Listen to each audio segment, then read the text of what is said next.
Vous êtes sur SICA et vous faites bien d'y rester, mesdames et messieurs. Bonjour. Au sommaire de notre décryptage de ce jour, la condamnation de l'ex-vice-président congolais à 18 ans de prison par la Cour pénale internationale. Jean-Pierre Bemba a donc été reconnu par les juges de la CPI ce mardi de crimes de guerre et crimes contre l'humanité pour le rôle joué par ces milices en Centrafrique de 2002 à 2003. Quelles sont alors les principales leçons à tirer de cette condamnation? Peut-on considérer le procès de Jean-Pierre Bemba comme un avertissement aux autres chefs de guerre africains? Vous suivrez dans cette émission l'analyse de nos invités. Notre deuxième sujet du jour porte toujours sur la République démocratique du Congo, où le Togolais Idem Kodjo, le médiateur de la Commission de l'Union africaine, est récusé par l'opposition congolaise. Le dialogue politique au pays du président Joseph Kabila est-il dans l'impasse? Cette question sera posée dans un instant à nos invités. Enfin, le Mali sera également au menu de cette émission. Un an après sa signature à Alger, l'application de l'accord pour la paix dans le nord du Mali semble piétiner pour cause les nombreuses attaques mortelles toujours enregistrées dans ce pays. Quel bilan peut-on faire de la mise en œuvre de cet accord un an après sa signature? C'est le troisième débat dans cette émission. Mais avant de lancer les hostilités avec mes deux invités sur ce plateau, madame, monsieur, je vous propose de suivre ici le point de l'actualité sur le continent africain. C'est le flash d'information. En Libye, au moins 34 membres des forces pro-gouvernementales ont été tués mardi dans des combats féroces avec les djihadistes du groupe État islamique dans le centre de leur fief de Sirte. Il s'agit de la journée la plus sanglante pour les forces du gouvernement d'union nationale depuis le début, le 12 mai, de leur offensive pour reprendre la ville de Sirte aux djihadistes.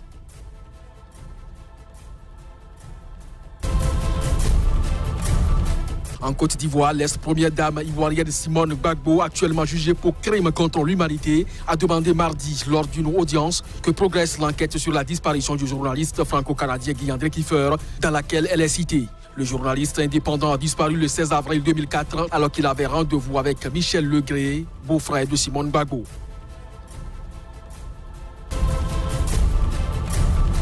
Démarrage des opérations militaires de la force multinationale contre le groupe djihadiste Boko Haram à la frontière Niger-Nigeria ce mardi. Selon le général de brigade en charge de la stratégie, des troupes du Tchad et du Nigeria seraient impliquées dans cette opération secrète qui a commencé il y a une semaine. Rappelons que le Tchad a perdu un contingent de 26 soldats dans une attaque à Bosso, dans le sud du Niger. Le plateau de votre émission Angle de vue de ce jour reçoit pour vous deux invités. D'abord, j'ai Juste Kodjo qui est à ma gauche. Il est politologue. Il est également spécialiste des relations internationales. Juste Kodjo, bonjour et bienvenue sur le plateau de SICA. Bonjour, monsieur Afouaki. J'ai également sur ce plateau notre consultant maison, Maître Alain Orunla. Il est avocat au barreau de Cotonou. Maître Alain Orunla, bienvenue sur votre plateau et dans ce débat. Merci, bonjour Joël, bonjour monsieur Juste. Bonjour monsieur Orunla. Madame, monsieur, ainsi se présente donc le décor pour le débat de ce jour que je lance après cette virgule.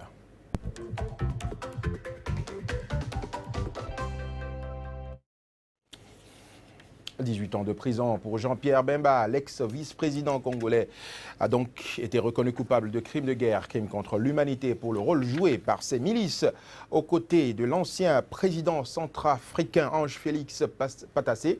C'était de 2002 à 2003. Un verdict diversement apprécié à Kinshasa. Maître Alain Orunla, 18 ans de prison. Est-ce que vous ne trouvez pas la peine un peu dure pour l'ex-vice-président congolais? La peine est toujours dure, mais elle ne l'est pas à l'égard de ce qui a été requis. Pas moins de 25 ans d'emprisonnement. 30 ans qui était demandé, je pense. Pas moins de 25 ans, avait dit le procureur. La peine n'est pas lourde au regard de ce qui était encouru. On aurait pu aller à la réclusion à perpétuité, compte tenu de la gravité des crimes reprochés à M. Jean-Pierre Bemba, à savoir les crimes les plus odieux, crimes de guerre, crimes contre l'humanité. Donc je pense que la condamnation à une peine d'emprisonnement de 18 ans reste quelque chose de raisonnable, reste quelque chose de modéré. Au-delà de cette peine, il faut saluer la tenue du procès et les éléments sur lesquels la Cour a pu fonder le verdict de culpabilité, à savoir qu'il y avait un grand risque, parce que ce qui a été sanctionné, c'est presque une responsabilité pénale du fait d'autrui. Et la Cour a subtilement démontré qu'il ne s'agissait pas de gens ayant agi de manière isolée, indépendante, mais qu'il s'agissait d'une planification de ces crimes comme armes de guerre, crimes de viol, etc. Et que Jean-Pierre Bemba restait le commandant, exécuteur oui, mais un commandant et instructeur. À l'extérieur, il n'a pas suivi ses troupes justement en Centrafrique. Et il a même été appelé officiellement par Ange Félix Passassé pour assistance dans le cadre d'une tentative de destitution. Normalement, il devait être décoré. Il n'a pas été La jugé. CPI n'avait pas à le condamner. Il n'a pas été jugé pour avoir prêté assistance. Une assistance d'ailleurs nauséabonde. Vous savez qu'en temps de guerre, tout est, je ne vais pas dire tout est autorisé, mais tout arrive. C'est justement ce qu'on appelle une moralisation de la guerre, des armes de guerre. Est-ce qu'on peut moraliser quand on va en guerre, la guerre, on ne peut pas moraliser on la essaye guerre. quand même de moraliser, à savoir que la guerre, c'est des affrontements entre troupes armées. Lorsque une troupe étrangère, on va dire qu'on peut même qualifier de mercenaire, arrive sur un territoire et s'en prend systématiquement aux populations civiles sous prétexte qu'elles seraient rebelles à un régime, qu'on se serve du viol, des armes non conventionnelles pour terroriser la population, c'est tout à fait normal. Mais il déclare que cette troupe n'était plus sous son commandement. Alors, il n'était plus là. Lui, il était en RDC pendant que les autres intervenaient. C'est le système de défense adopté par Jean-Pierre Bemba, d'ailleurs, assez maladroitement, puisque de la même manière que l'on prétend avoir réprimandé ces éléments un peu désordonnés, l'on niait avoir le contrôle, ce qui est contradictoire. Mais ce qui a été jugé, c'est la démonstration du rôle et du commandement que Jean-Pierre Bemba exerçait. D'abord, on lui reproche premièrement d'avoir envoyé des troupes, d'avoir nommé les commandants de ces contingents. On a démontré que ces commandants recevaient directement des instructions de Jean-Pierre Bemba qui suivait régulièrement, qui suivait régulièrement, il y a une chronologie dans les éléments d'établissement de la culpabilité. Donc ces éléments sont cumulés, ils sont cumulatifs. Donc il donnait des instructions, il était informé des choses et on lui reproche de ne pas avoir, entre guillemets, maîtrisé ses troupes ou de ne pas avoir tenté de les dissuader. Mais qu'est-ce qu'il peut faire dans ces conditions? On parle de miliciens. Vous savez que ce n'est pas une armée régulière, ce ne sont pas des gens formés, ce sont, entre griffes, des gens qui sont livrés à eux-mêmes. Qu'est-ce qu'il peut faire dans ces conditions? Il a été démontré que ces gens n'étaient pas livrés à eux-mêmes. Il a même été établi que les armes utilisées et que la Cour pénale vient de sanctionner ont été planifiées. C'est-à-dire que c'est les méthodes habituelles de ces troupes. Autrement dit, lorsque l'on est chef de guerre, l'on est seigneur de guerre, tout n'est plus permis. Et je crois que cette tentative avait déjà été découragée par les Nations Unies, où on a plus ou moins réglementé la manière de tuer, c'est-à-dire la manière de faire la guerre. C'est-à-dire il y a des manières soi-disant propres. Il faut respecter les prisonniers de guerre. Et là, c'est aux populations civiles qu'on s'en prend. Et je pense que ce procès, effectivement, était à quitte ou double, où Jean-Pierre Bemba pouvait être acquitté parce que son rôle paraissait indirect, puisqu'il était à Kinshasa. Le contour de son rôle n'était pas clair. Et c'est là le précédent qui a été posé. On ne s'est pas contenté de dire c'est vous qui avez envoyé les troupes. Donc vous répondez de ces troupes, ce qui aurait été une contrariété ou une innovation dans le droit pénal qui ne reconnaît pas la responsabilité pénale du fait d'autrui, mais on a démontré que par le commandement exercé, par l'abstention du ménage à faire ou par l'abstention de son silence ou son absence de mesures punitives prises contre ses troupes, il était très clairement l'auteur de ces exactions, d'autant plus que ces troupes ont déjà fait leurs preuves sur d'autres théâtres. Sur d'autres fronts. Alors, juste, Kodjo, vous avez également suivi l'actualité du côté de la CPI. Jean-Pierre Bemba écope donc de 18 ans de prison. À votre avis, est-ce que la CPI a voulu frapper pour donner un avertissement aux autres chefs de guerre sur le continent africain? Monsieur Arufodi, moi, je ne suis pas juriste, je ne suis pas praticien du droit comme Maître Orola. Vous êtes un spécialiste des relations internationales. Voilà. Et c'est la première fois même qu'une personnalité du rang de Jean-Pierre Bemba a été condamnée par la CPI, un vice-président, un ex-vice-président. Absolument. Et ce qui est frappant ici et qu'il faut voir, c'est déjà un peu le contexte dans lequel nous menons déjà ce débat. C'est-à-dire, est-ce que 18 ans de prison pour lui, c'est trop ou c'est peu?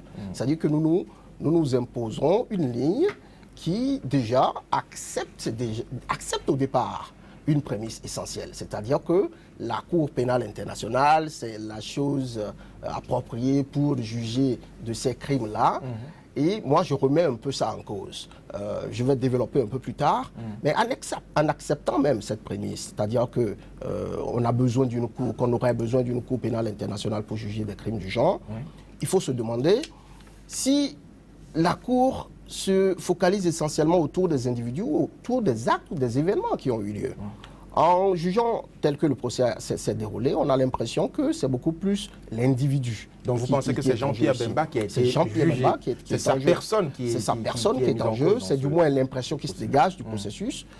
Autrement, on aurait pu assister en fait à un procès qui fasse un peu la lumière, ou qui cherche à faire la lumière sur tout ce qui s'est passé. Qui aurait pu s'étendre même vers les autres acteurs. Voilà, exactement. Parce que là, aujourd'hui, il est le seul à répondre de tout ce qui s'est passé en RDC. Exactement. Donc, vous comprenez que quand c'est comme ça, moi, j'ai du mal à me prononcer si, oui ou non, 18 ans, c'est peu ou c'est beaucoup, parce que moi, je m'attends à voir d'autres choses. Je m'attends à voir un contexte un peu plus large. Donc, vous pensez dans ces conditions que la CPI n'a pas vraiment fait son travail? Personnellement, je n'ai jamais cru au bienfait de la CPI. Je suis de ceux qui ont une position très conservatrice quand il s'agit des organisations internationales. Je suis spécialiste de relations internationales. Je peux vous assurer que ces organisations ne sont pas forcément là pour promouvoir ce qu'on nous dit qu'elles sont là pour promouvoir. Alors, par rapport à ça, il faut se demander comment se fait-il que un individu, un vice-président, si vous voulez, ou du côté du Congo, se retrouve à envoyer des hommes qui lui appartiendraient du côté de la Centrafrique pour aider un gouvernement démocratiquement élu. C'est sur appel de Ange-Félix Patassé. Voilà. Et donc, ce qu'il faut se demander aussi ensuite, c'est, alors quand les troupes passent du côté de la Centrafrique, pour qui connaît un peu les opérations militaires, quand vous allez en renfort à des troupes, le commandement opérationnel est toujours du domaine de celui qui a demandé le renfort. Celui qui vous a envoyé peut se charger de la logistique, d'un certain nombre de choses. Donc, il y a forcément une certaine responsabilité du point de vue opérationnel qui relève du domaine du gouvernement centrafricain d'alors, qu'on n'a pas réussi à établir aujourd'hui. Et donc, moi, je suis un peu peiné du débat qui se mène en ce moment parce que, à force de débattre de ces choses, de la gravité ou de la pas trop grande gravité de la peine, nous occultons les grandes réalités qui sous-tendent ces situations. Vous pensez que le procès ou la condamnation de Jean-Pierre Bemba est beaucoup plus politique que réaliste par rapport aux faits qui lui sont reprochés? C'est cela que vous voulez dire? De mon point de vue d'analyste, je dirais que le procès en lui-même, la volonté même de faire venir Jean-Pierre Bemba à la CPI, c'est beaucoup plus politique. C'est beaucoup plus politique qu'autre chose. Donc vous voyez donc des mains cachées derrière ce procès. Alors il faut se demander, quand on regarde beaucoup de facteurs ou de faits, comme je dis, Jean-Pierre Bemba, il était vice-président de Kabila, un de ses grands Un élément dérangeant parce qu'il a été son rival à l'élection présidentielle. Donc, voilà. Il a les milices, donc c'est un élément dérangeant. Il soutient un gouvernement qui a fini par partir du côté de la Centrafrique et qui a cédé place à un autre gouvernement épaulé par, nous savons tous, d'autres acteurs étrangers. Alors, donc, il faut pouvoir lire ces incidents-là dans ce contexte géostratégique-là. Et à force d'occulter donc ces réalités géostratégiques, j'ai l'impression que nous donnons... On a du mal à percevoir tous les contours de ce dossier. Oui, non seulement on a du mal, mais nous encourageons ces événements en fait. Implicitement, et sans le savoir, nous encourageons l'émergence de tels événements parce que ceux qui sont les vrais instigateurs savent que quand ils vont survenir, nous débattrons seulement des aspects superficiels que nous ne chercherons jamais à voir en profondeur. Et donc il faut que nous-mêmes déjà, dans nos débats, dans les questions que nous posons et que nous nous posons, il faut aller en profondeur. Nous puissions aller un peu en profondeur. Alors, je m'en vais vous demander, est-ce que la condamnation de Jean-Pierre Bemba ne risque-t-elle pas de décourager toutes les armées régulières ou organisations qui viennent intervenir dans un cadre légal?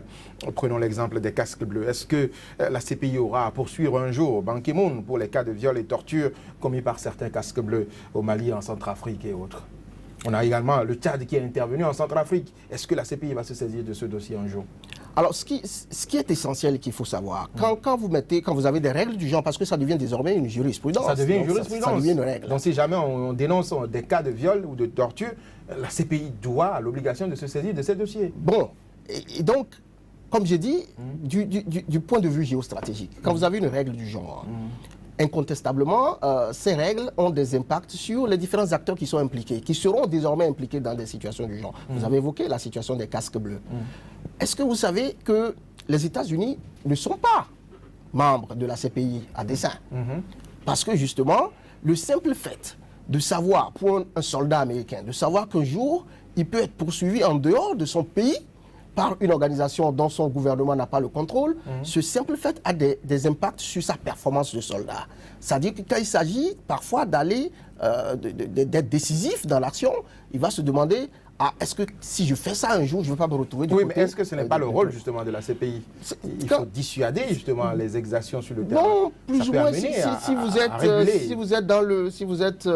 si vous croyez au bienfait des organisations internationales, tout à fait. Moi, je n'y crois pas. Je vous ai dit, ce qui me préoccupe, moi, en tant qu'analyste, c'est en fait, qu'est-ce que le gouvernement, fondamentalement, fait pour régler ces problèmes.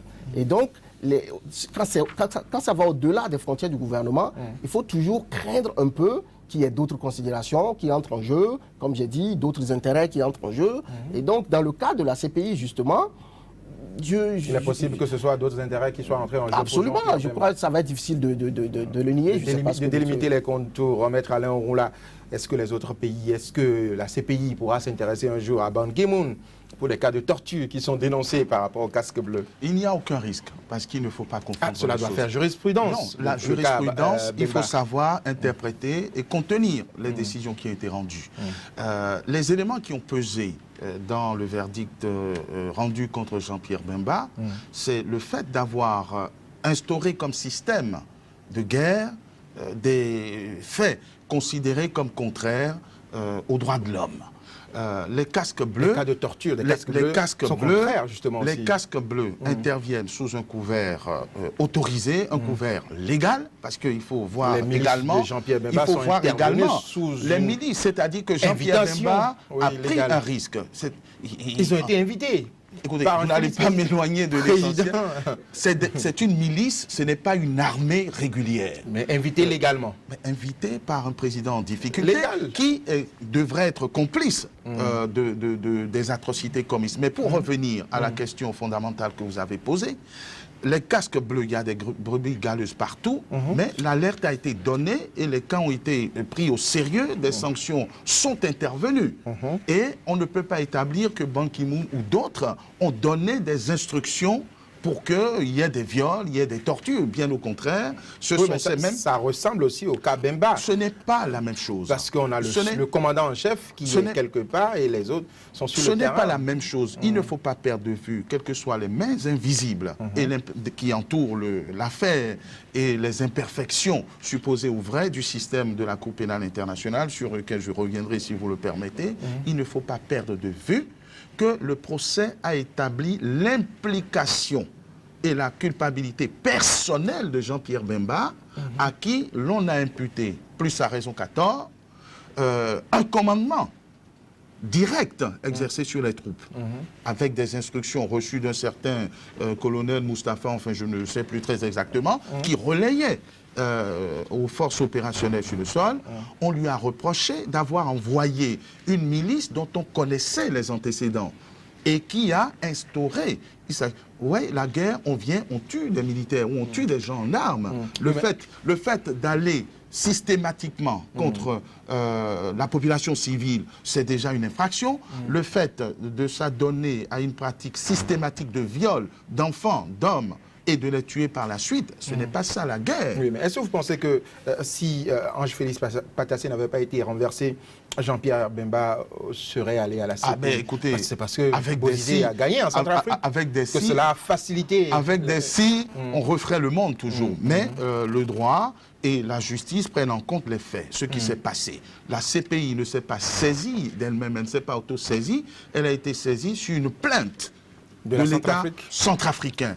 Qui était en ce moment justement géré par un certain Bozizé. L'État est en continuité. Vous avez un chef d'État qui dénonce des exactions commises sur son territoire. Les victimes existent, elles n'ont pas été inventées. Non, ce qui veut dire qu'il y a un côté politique dans ce procès-là. Écoutez, la justice ne se préoccupe pas des aspects politiques. De ce qui est politique, de ce qui est économique. Il y a des crimes qui sont commis, il y a des faits avérés. Les viols ont existé. Les exactions n'ont pas été contestées, même pas par Bemba qui dit « je n'y suis pour rien ». Donc ces faits sont là, les victimes existent. Donc il faut punir pour ces faits-là. Permettons qu'un juge se saisisse de ces questions, écoute, puisqu'un procès a été organisé, constate que ces exactions ont été commises et dise « elles n'auraient pas dû être commises ». Tout à fait. Alors, mais est-ce que c'est normal que ce soit Jean-Pierre Bemba seul qui soit puni dans le cadre de ces exactions? Ce n'est pas normal, nous ne disons pas qu'il s'agissait d'un procès régulier, mais il vaut mieux que la procédure vise le chef d'orchestre plutôt que des lampistes. Il y a des chefs d'orchestre dans d'autres camps également. Bozizé est là, pénal. Lorsque la justice a été saisie, elle a trouvé un responsable, et d'ailleurs c'est le plus haut des responsables. C'est vrai, c'est regrettable que l'on n'ait pas pu associer d'autres responsables et même les fauteurs de troubles directement à ce procès, mais c'est symbolique. Ne perdez pas de vue, et on a déjà suffisamment débattu sur le rôle de la CPI. La CPI est saisie au subsidiaire. Elle s'est donné une compétence exclusive. Si l'État centrafricain avait décidé de juger Jean-Pierre Bemba sur son territoire, est-ce que ça aurait été facile? Est-ce que c'est l'État congolais qui se serait saisi de cette question? Nous, on est pour le recul de l'impunité. Et même si cette solution doit venir d'une institution considérée comme politique ou comme anti-africaine, peu importe, l'essentiel, c'est de faire reculer. C'est que la justice soit dite. C'est de faire reculer l'impunité. Et en la matière, il y a eu des victimes, c'est indéniable. Ces victimes ont droit à une certaine justice qui a été rendue dans des conditions plus que normales de procédure. Et donc je crois que la polémique ne se justifie pas. Très rapidement, juste Kodjo, est-ce que vous pensez qu'un jour la CPI va s'intéresser aux autres acteurs dans ce cas justement d'exaction dont on parle en Centrafrique? Personnellement, je doute très peu. Je doute très peu parce que quand vous avez une organisation comme la CPI, un procès, ça coûte de l'argent. C'est des ressources humaines et financières. Il faut aller chercher qui c'est qui va mettre ces ressources à disposition de la CPI. Et donc, ceux-là ou celui-là qui met les ressources, c'est lui qui va définir tout naturellement l'agenda qui va se conduire. C'est ce qu'il faut savoir. Parce que, à force de rester ici et de croire que, bon, dans ces organisations, c'est que la justice qui prévaut, c'est que la justice qui est l'objectif, on va finir par aller se casser la tête. Parce que dans tous les cas, pour ouvrir un procès qui aille au-delà de Jean-Pierre Bemba et qui prenne en compte les circonstances qui ont prévalu au moment de ces événements-là, ben, il faudra commettre beaucoup de ressources. Et s'il n'y a pas ces ressources, vous ne trouverez pas des gens qui vont commettre ces ressources si ce n'est pas dans leur intérêt de commettre ces ressources pour que justement cette investigation puisse avoir lieu. Donc, moi, je reste un peu sceptique, je reste un peu réaliste aussi par rapport à ces enjeux-là. Et c'est dommage parce que je me dis qu'il est temps qu'on comprenne un peu plus comment fonctionnent ces choses. Parce que nous pouvons continuer à jouer dans les mains de ceux-là qui manipulent un peu le choix. Est-ce que nous avons le choix? Tant que vous tendez la main pour avoir l'aide au développement, vous êtes obligé d'être conditionné. Bon, a priori, je crois qu'on n'a pas... Les richesses du sous-sol que vous n'arrivez pas à exploiter. On a adhéré à cette organisation en notre âme et conscience. On ne peut pas jouer à la carte de la victime.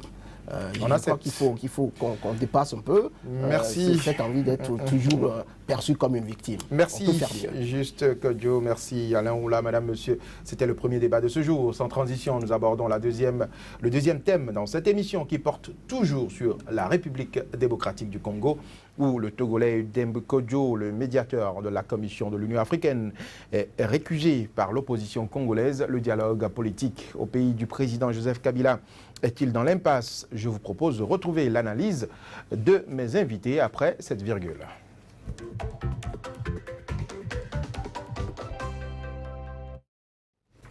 Juste Kodjo, comme par hasard, vous portez le même nom de famille que le médiateur togolais dans cette crise congolaise au regard donc des derniers développements, notamment la rencontre entre les opposants congolais et le médiateur Dembe Kodjo. C'était le 17 juin dernier à Bruxelles où ce dernier a été recusé. Est-ce qu'on peut dire que le dialogue congolais est aujourd'hui dans l'impasse?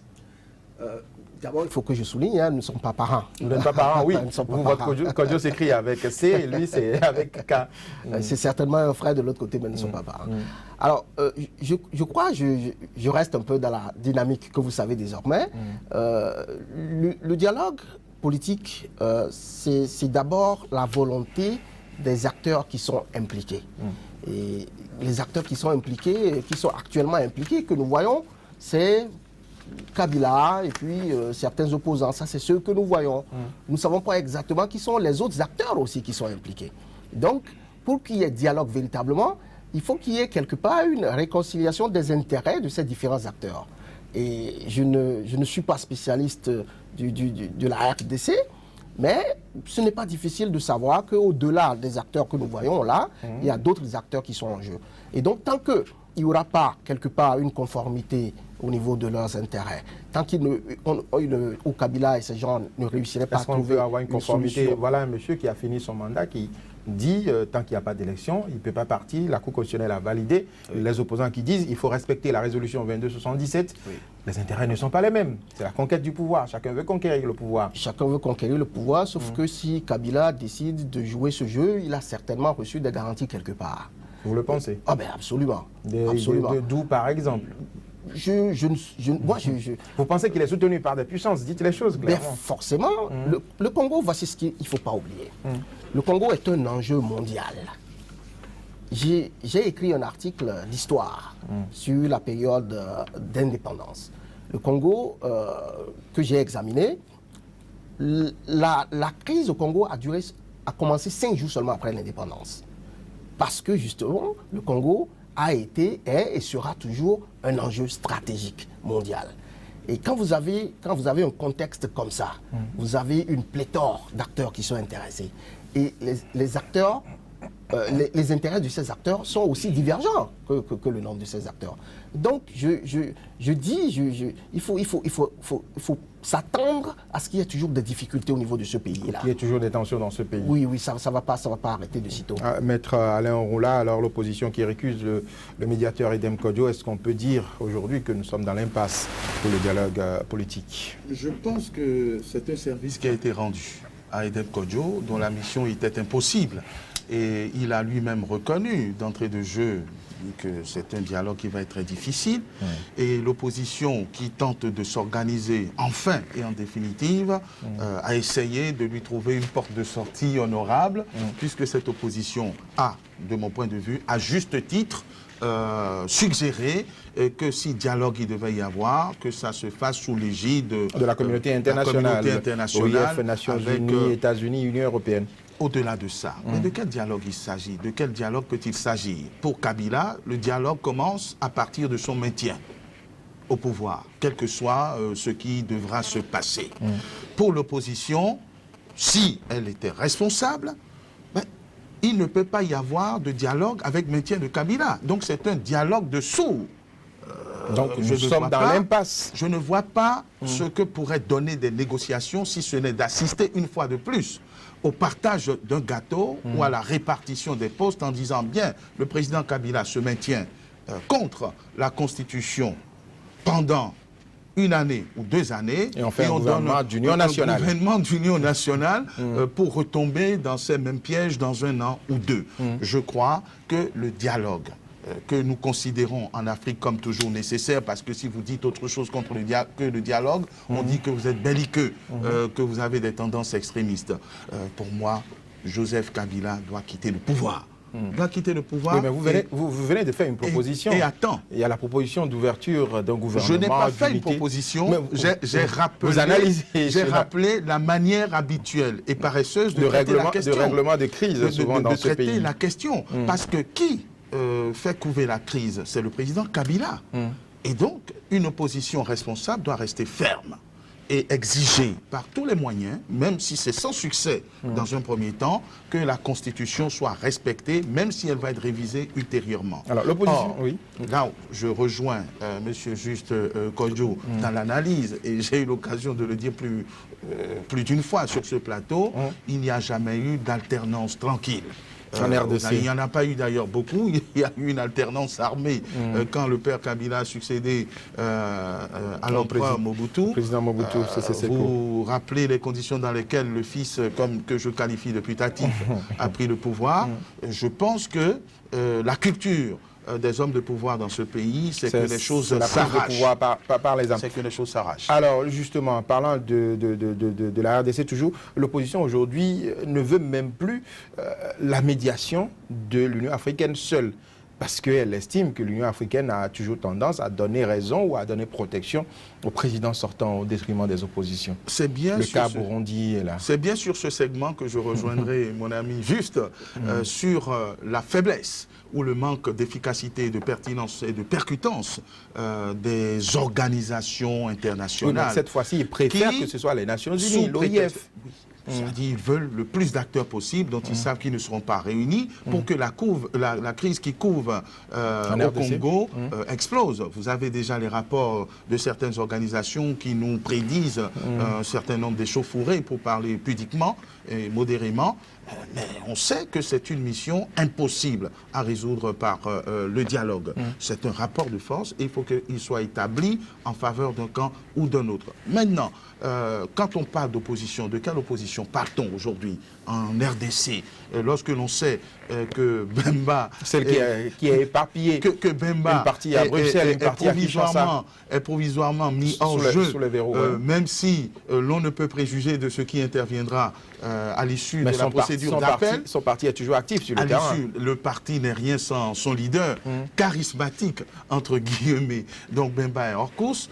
Katumbi est en train d'être mis hors course. Ouais. Non seulement par cette procédure d'atteinte à la sûreté qui lui est faite, mais je crois savoir qu'on vient de requérir 5 années d'emprisonnement à son encontre dans une ténébreuse affaire de spoliation immobilière, sachant qu'il n'est pas sur le territoire et qu'il a pourtant été autorisé tout à fait à le maintenir en exil. Il est hors course. Vital Kamerhe n'a pas participé au conclave, certainement parce qu'il n'accepte pas l'hégémonie supposée au réel de Katumbi, donc il ne reste que dans l'arène le vieux lion aux dents complètement limées.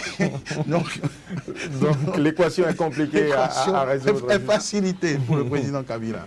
Absolument compliqué.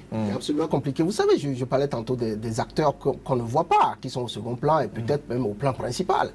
Alors, quand vous les examinez un peu, que ce soit les États-Unis, la Chine, la France, la Belgique et peut-être, dans une certaine mesure, l'Afrique du Sud, vous verrez que ces gens, ces acteurs vont essayer de contrôler plus ou moins la situation, parfois par personne interposée. L'Union africaine étant l'un des outils principaux qu'on pourrait utiliser justement pour contrôler la situation. Donc, quand vous voyez l'opposition qui se rétracte et qui dit on ne veut pas de l'Union européenne, on ne veut pas de l'Union africaine, il faut toujours se dire, certainement, ils ont reçu des informations, ils ont la certitude que cet organe travaille au profit d'un tel acteur qui n'est forcément pas favorable à leur camp. C'est-à-dire que c'est un jeu de puissance, un jeu de pouvoir extrême qui se joue à ce niveau-là. C'est la réelle politique. Et c'est la réelle politique, absolument. Et donc, si Kabila a pu régner 2 mandats durant sans être inquiété, c'est sûr que quelque part, il a donné des garanties, il a donné satisfaction à certains acteurs qui peut-être, au regard de ses prestations, veulent bien aussi trouver une formule pour lui prolonger le mandat à la tête du pays. Bon, voilà. Donc, il faut, au finish, comment je me dis, au finish, c'est celui qui va réussir à rassurer le maximum d'acteurs qui va finir par régner en RDC. Si Katumbi trouve les moyens de rassurer au-delà de ses supporters immédiats, d'autres acteurs, la transition va se faire. Pour l'instant, il est contraint à l'exil. Pour l'instant, je crois que Kabila est en train de mener la danse. Simplement par le fait que nous sommes là en train de parler de dialogue. Dialogue par rapport à quoi? C'est-à-dire qu'il a fait 2 mandats et puis il s'est arrangé pour créer une situation où maintenant on exige le dialogue, on parle de la nécessité ou pas d'un dialogue. Le simple fait d'être passé déjà de la question d'organisation des élections à la question du dialogue vous montre que quelque part, il a réussi son coup. Il est en train petit à petit de prendre le dessus. Et je crains qu'au finish, il ait le dernier mot, le plus important. Merci Juste Cogno, merci Maître Alain Roula. Ce sera tout pour le deuxième débat de ce jour. Nous allons retrouver la suite de cette émission après ce nouveau point de l'actualité sur le continent africain. En Libye, au moins 34 membres des forces pro-gouvernementales ont été tués mardi dans des combats féroces avec les djihadistes du groupe État islamique dans le centre de leur fief de Sirte. Il s'agit de la journée la plus sanglante pour les forces du gouvernement d'union nationale depuis le début, le 12 mai, de leur offensive pour reprendre la ville de Sirte aux djihadistes.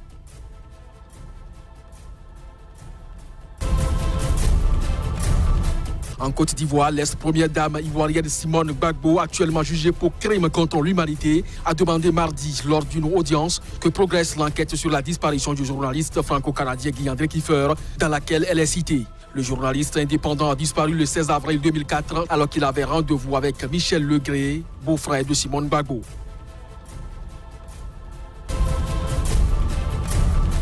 Démarrage des opérations militaires de la force multinationale contre le groupe djihadiste Boko Haram à la frontière Niger-Nigeria ce mardi. Selon le général de brigade en charge de la stratégie, des troupes du Tchad et du Nigeria seraient impliquées dans cette opération secrète qui a commencé il y a une semaine. Rappelons que le Tchad a perdu un contingent de 26 soldats dans une attaque à Bosso, dans le sud du Niger. Le débat se poursuit sur Sika. Parlons à présent du Mali. Un an après sa signature à Alger, l'application de l'accord pour la paix dans le Nord Mali semble piétiner pour cause les nombreuses attaques mortelles toujours enregistrées dans le pays. Quel bilan peut-on faire de la mise en œuvre de cet accord un an après sa signature? La réponse avec mes invités, c'est juste après cet élément sonore.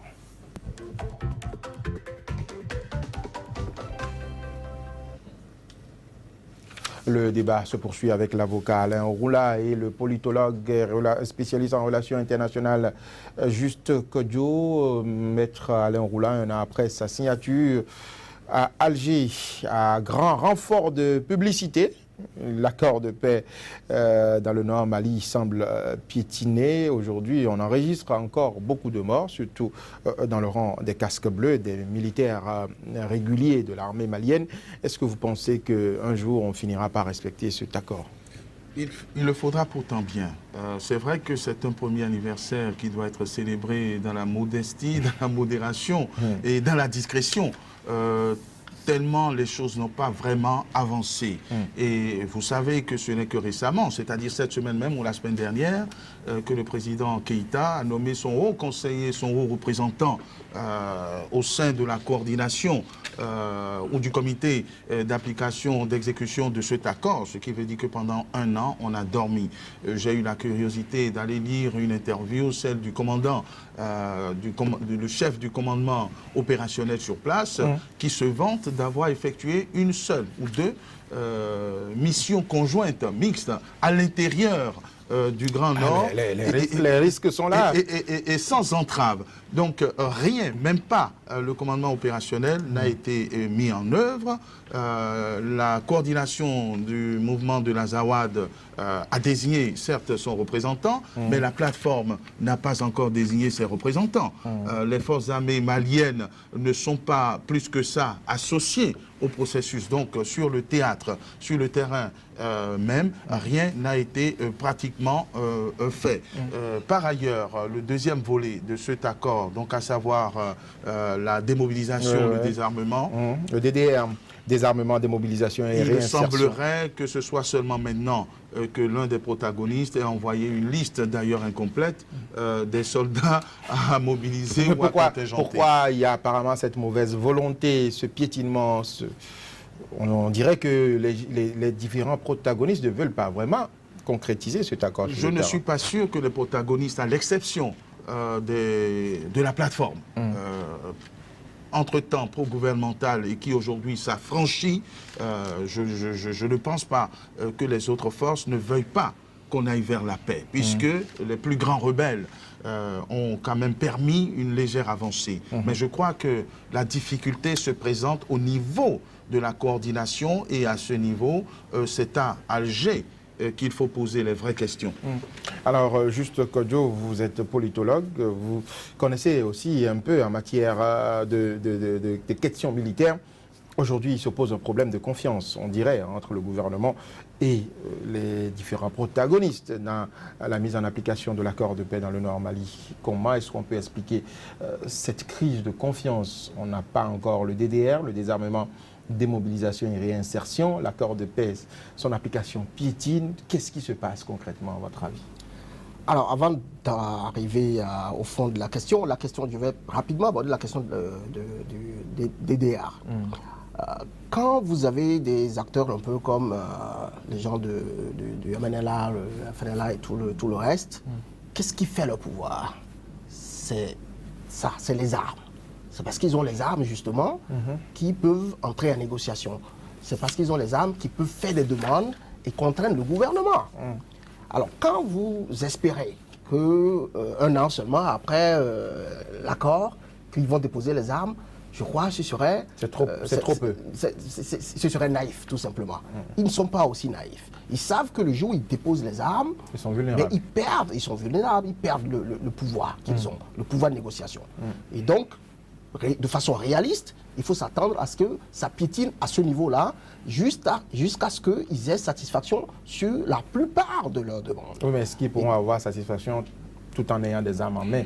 Le gouvernement ne va aussi pas céder, tout en sachant qu'ils ont des armes encore. Voilà, parce que moi je vous décris la réalité telle qu'elle se produit généralement.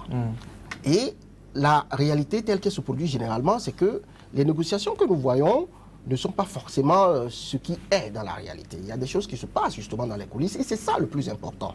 Parce que quand vous regardez l'accord de paix, c'est essentiellement les demandes des mouvements armés du Nord. Un peu, on va faire l'intégration dans les forces armées, on va construire plus d'écoles, on va faire ci, on va faire ça. Mais est-ce que c'est ça fondamentalement qui a motivé la crise au Mali? C'est ce qu'il faut se demander. Qu'est-ce qui a motivé? Si ce n'est pas ça, ben ça veut dire qu'on a réglé le problème ailleurs. Mais ce qui a motivé, ce qui, à mon avis, après mes recherches, le Mali, c'est aussi un cas un peu complexe. Il faut repartir un peu à la base, voir un peu tous les acteurs qui sont impliqués. Vous savez, j'adore parler des acteurs. Premier plan, vous avez la France et l'Algérie. Tout premier plan. Alors, au-delà de ces deux, vous aurez d'autres acteurs, les États-Unis, que ce soit certains acteurs du Moyen-Orient, la Mauritanie d'un côté, mais principalement la France et l'Algérie. Et donc, tant que vous ne réussirez pas à trouver une solution qui puisse accommoder les demandes et les intérêts algériens et les intérêts français, vous n'aurez pas réglé la question. Donc l'un et l'autre, on perd le temps. L'un et l'autre trouvera toujours le moyen de montrer que la question n'est pas encore réglée.